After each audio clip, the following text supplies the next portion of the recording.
Salut à toi, internaute passionné de voyage et de liberté. Bon, je suis à l'intérieur de mon fourgon parce que il fait une chaleur de dingue et j'ai installé toute la semaine mes panneaux solaires et autant vous dire que j'ai plus envie d'être à l'ombre qu'au soleil. Cette vidéo est uniquement sur l'installation de mes panneaux solaires sur le toit de mon fourgon aménagé. Si vous voulez voir l'installation de mes panneaux solaires jusqu'au convertisseur, je vous propose de cliquer sur le lien qui est là, ici. Oh oui, je sais, le toit des fourgons aménagés type Fiat Ducato, Citroën Jumper ou Peugeot Boxer ne sont pas simples pour installer des panneaux solaires, à cause de leur toit ondulé.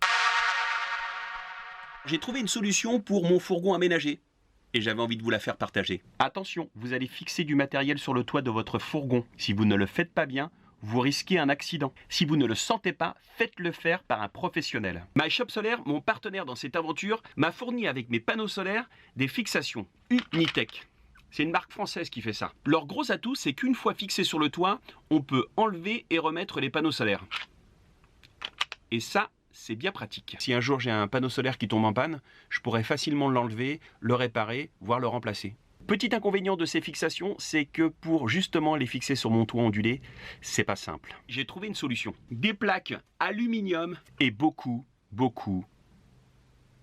colle. Ah non, je veux pas faire de trous. Si vous cherchez des fixations Unitech, le lien est juste dans le descriptif. Sachez qu'avec le code voyage, chez MyShop Solaire, vous avez 5% sur tout le site. Ok, pour bien travailler, il vous faut des plaques alu.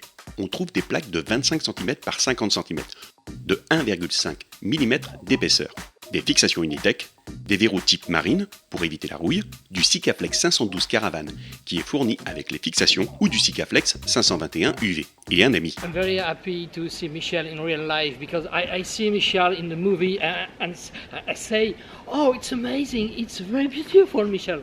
But Michel in real life, it's a real... okay. Bon, pas besoin qu'il soit bilingue. Découpez les plaques alu. Je vous conseille de faire un plan et de numéroter chaque pièce. Sans les coller, on les dispose sur le toit et on voit si le dispositif fonctionne.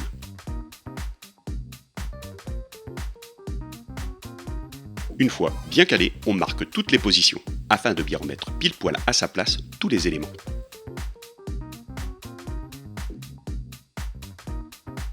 On colle les fixations Unitech sur les plaques alu. Évidemment, on fait en sorte que tout soit propre et dégraissé.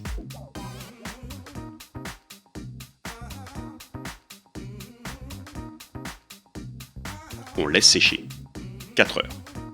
Si on peut, en plus de la colle, on fixe la fixation Unitech et la plaque alu avec un écrou. Attention, il faut que l'écrou tombe dans un creux du toit gondolé.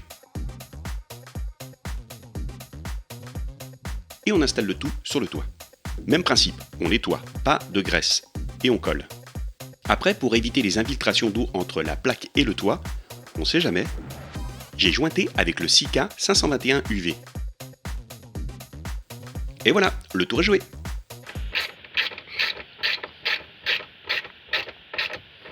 Le Dakar, c'est pas facile.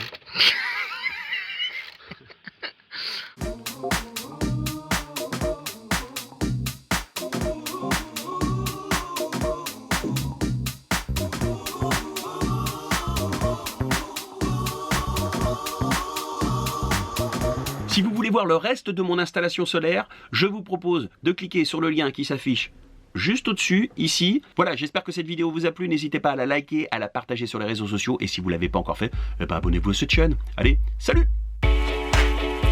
Bon, si on arrive à rejoindre le bivouac, Je pense que si on n'avait pas eu 2 heures de retard, si on n'avait pas perdu 2 heures dans le désert, on on serait aurait arrivé fait depuis 2 2 heures. Johnny, c'est là où tu nous manques. c'est là où tu nous manques.